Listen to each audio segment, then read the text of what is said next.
You've been taught a narrow slice of the past. Names, dates, a sequence of familiar headlines. But history has other rooms, the kind that stay closed because what happened inside them was not loud, but careful. Power did not always arrive with spectacle. More often it moved on paper, in ledgers and decrees, in rituals repeated until they felt normal. That is where our story begins, not with shock, but with systems.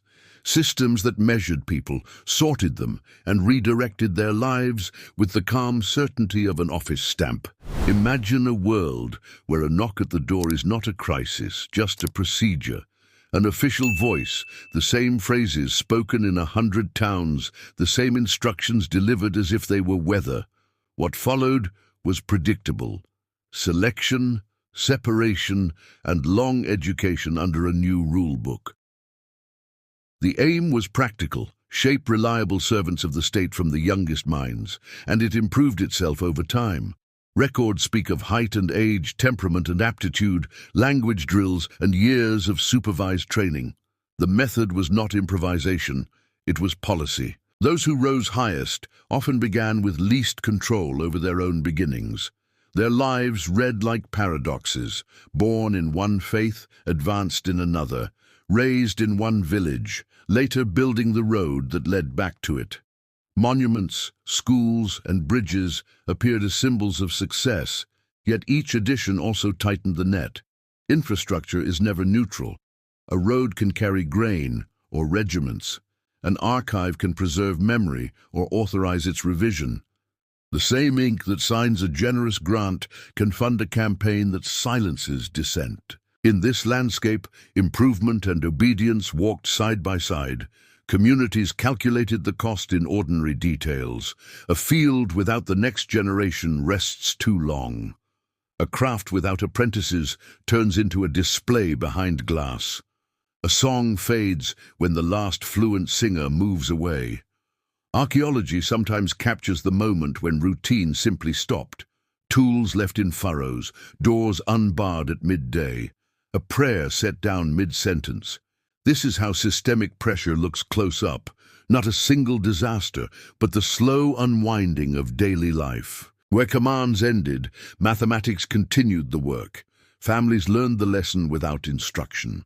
When most of your harvest belongs to someone else, and there are fees for roads, markets, wells, and even repairs, survival becomes an equation with only one answer. Public ceremonies turn payments into theater. Private conversations turn choices into strategy. What to plant, what to sell, what to teach a child to call themselves so that tomorrow is slightly kinder than today. In such a world, belief was not only an inner conviction, it was also a calculation about safety, inheritance, and hope. This is not a tale of graphic horrors. It is a study of design. Policies carried out by clerks, ceremonies repeated until they felt like custom, maps redrawn so that certain communities appeared smaller, quieter, easier to manage. We will move carefully through this terrain, naming patterns, tracing incentives, and listening for voices that almost disappeared. If this kind of history feels unsettling, that is because it touches the ordinary. Schools, roads, taxes, titles, stamps. Stay with me. The archive is open, and the story is larger than you were told. The deeper we look, the clearer it becomes that control was not only about armies or weapons. It lived in subtler choices, what language a child learned first, what stories they were allowed to hear, which traditions were remembered, and which were quietly erased. Languages can disappear not only through violence, but through disuse, when parents teach their children the words of the powerful, because those words offer bread, protection, or a future. Over generations, an entire heritage can vanish, not in flames, but in silence. Religious life faced the same pressures. Temples, churches, and schools were not only houses of worship or study, but also anchors of cultural identity. To repurpose or dismantle them was to signal that the old ways no longer had a place in the public square. The transformation was symbolic as much as it was practical. What had once been a gathering point became a reminder of who now held authority. Even when buildings remained standing, their meaning shifted, reshaped by the new power that claimed them. Economic systems, too, reinforced the message. Records from villages show how entire communities could be reduced by numbers alone. A family might work all year and yet see most of its harvest taken as tax, leaving barely enough for survival. The arithmetic was relentless, stripping not just wealth, but dignity. Some tried to resist by hiding grain or moving to remote areas, but the pressure was constant. Many eventually changed identity, not out of conviction, but necessity, trading belief for survival. In this way, economics became a tool of transformation more effective than open conflict. Generationally, the effect was profound. A son who watched his father humiliated in public ceremonies might decide that adaptation was safer than pride. A daughter who saw neighbors disappear might learn that blending in was the only protection. These were not dramatic choices, but everyday calculations, shaping communities one family at a time. What was once heritage became memory, and what was memory eventually became myth. Occasionally, individuals rose within the very structures that had uprooted them. Their stories are the most complex. Taken young, trained in new disciplines, they achieved remarkable influence, leading armies, commissioning monuments, shaping policy. To their communities of origin, they were a reminder of loss. To the empire, they were proof of the system's success. Their legacies often carried both pride and sorrow, a bridge that connected cities but also made invasions easier, a law that brought order but also ensured compliance. Every achievement carried shadows. When historians look back, they see not just isolated tragedies, but a pattern repeated across centuries. Entire regions gradually emptied, not because of a single catastrophe, but because of consistent pressure. Demographic records reveal villages where the young vanished, where birth rates plummeted, where communities faded from maps. To study these patterns is to realize that extinction does not always announce itself with explosions or fire. Sometimes it looks like slow arithmetic, fewer children, fewer workers, fewer voices, until silence replaces culture. And so, piece by piece, an entire world was reshaped, not by sudden conquest but by steady design, not by forgetting but by enforced remembrance of only what was permitted. This is the story we continue to follow, one that unsettles precisely because it unfolded in daylight, hidden in plain sight. As the centuries turned, the system revealed its greatest strength, longevity. Unlike sudden wars that burn bright and fade, this form of control lasted because it was patient. Every generation inherited not only land or work, but also the calculations their parents had already made. If one family resisted and paid the price, neighbors remembered and adjusted their choices. Over time, resistance seemed less like bravery and more like self-destruction. Compliance, even reluctant, became the path of survival. This quiet endurance reshaped entire societies. Languages once vibrant became whispers at home, then faded altogether. Cultural practices once central to identity survived only in fragments. Songs with forgotten meanings, rituals stripped of context. When archaeologists dig centuries later, they often find evidence of abrupt decline, tools left unused, shrines abandoned, documents incomplete. But for those who lived it, the process felt gradual, like sand slipping between fingers until there was nothing left to hold. Numbers recorded by officials often tell the harshest truths. Tax ledgers, property records, and census counts reveal the invisible weight pressing down on daily life. For example, when harvest yields were divided, only a fraction remained for the farmers themselves. The rest flowed upward, funding armies, palaces, and the machinery of empire. On paper, it looked efficient, columns of figures neatly balanced, but behind those numbers lay hunger, migration, and despair. A family that could not meet its obligations was not simply poor. It was broken, its members dispersed or absorbed elsewhere. At times, individuals chosen by the system rose to extraordinary prominence. They became generals, scholars, or administrators celebrated for their talents.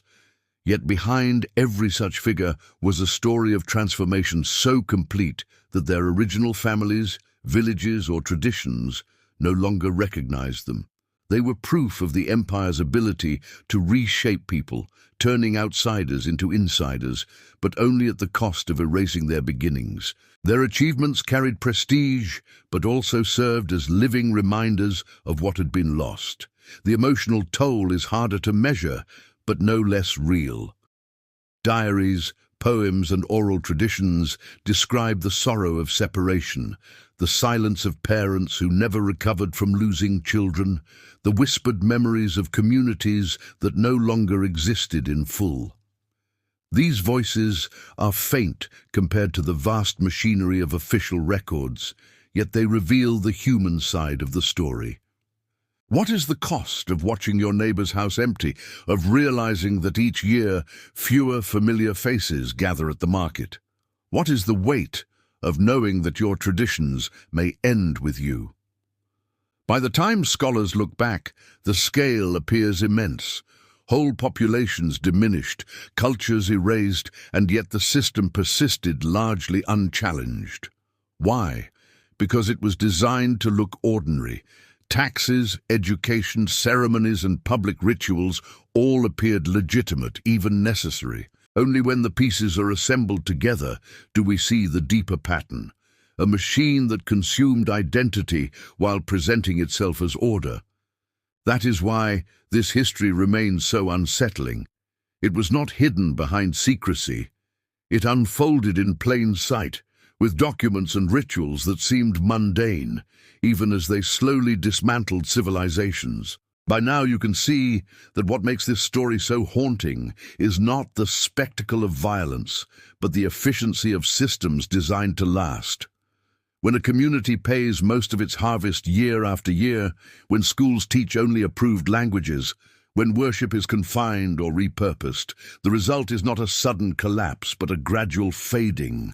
Generations grow up knowing no alternative, and what begins as pressure becomes normality. The most powerful empires understood that permanence comes not from fear alone, but from reshaping memory itself. This reshaping often appeared in the smallest details. A coin stamped with new symbols replaced older ones. A law required contracts in a different tongue. A ceremony once held in private now had to be performed in public, reinforcing who held power. None of these acts looked extraordinary on their own, but together they formed a tapestry of control that wrapped itself around entire civilizations. To unravel it would require not just defiance, but collective will, something rare when survival was already fragile. In many cases, survival demanded compromise. Parents made choices they never would have considered under other circumstances. Teaching children the language of authority rather than their ancestral tongue ensured safety but eroded heritage. Agreeing to rules of taxation kept the family farm but guaranteed poverty. Attending the required ceremonies preserved life but chipped away at dignity. These choices were rational in the moment, yet over generations they added up to cultural disappearance. Extinction rarely announces itself with a single blow. More often it seeps in through countless small concessions. The archives preserve glimpses of how communities responded. Some kept hidden traditions alive, practicing rituals in secret or whispering stories at night. Others wrote their struggles into letters or chronicles, though many of these accounts were later destroyed or suppressed. Still, fragments remain, lines of poetry, inscriptions carved in stone, marginal notes in manuscripts. They are voices reaching across time, reminding us that even under immense pressure, people resisted in ways both quiet and profound. What stands out is the precision of the design. These were not chaotic acts of domination. They were calculated programs meant to transform entire populations. Bureaucrats recorded numbers with care, officials enforced rules with consistency, and leaders justified the system with elaborate reasoning. To them, it was governance. To those who lived beneath it, it was survival measured in smaller harvests, fewer children, fading customs, and diminishing hope.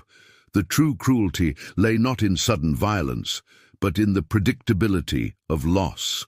And yet, despite all efforts to erase them, traces of the old world survive.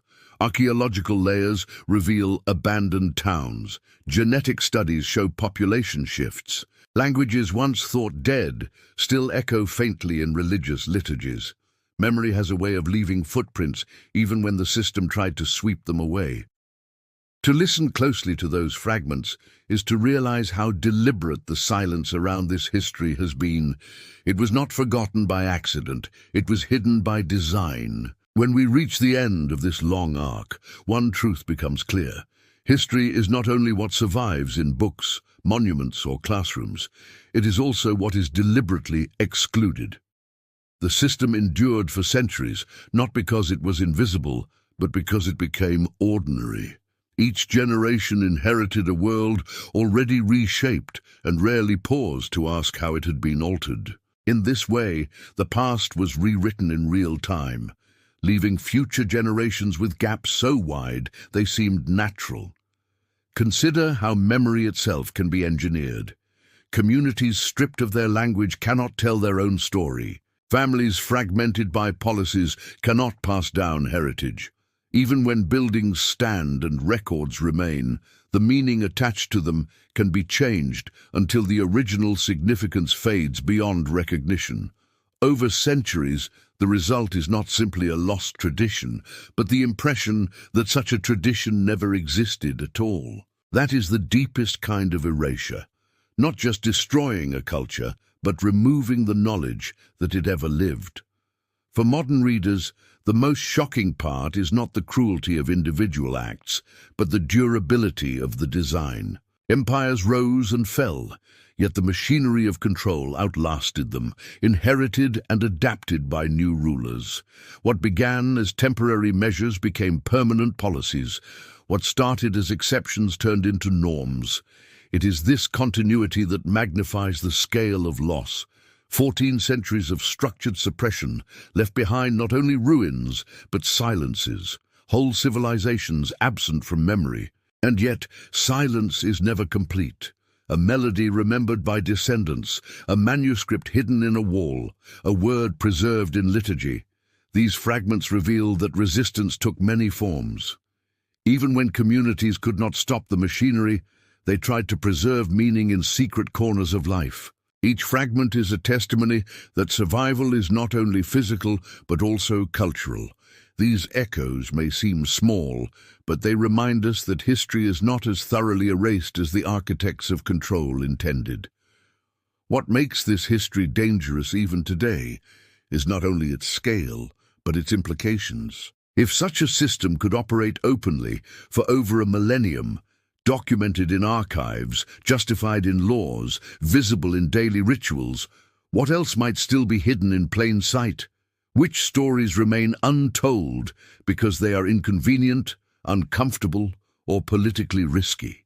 The past teaches us that erasure is often intentional, and that forgetting can be engineered as effectively as remembering. For us, living centuries later, the challenge is simple but urgent. We must recognize that what we were taught is only a fragment. To see the full picture requires listening for the voices almost silenced, reading between the lines of official records, and acknowledging the systems that thrived by hiding in normality. The truth is rarely lost completely. It is buried beneath layers of silence. Unearthing it requires patience, courage, and the willingness to confront stories that may disturb but also enlighten. And so we close this journey not with final answers, but with an invitation to question, to seek, to resist the comfort of half-truths. Because knowing what was hidden changes how we see the present. And once you see, you cannot unsee.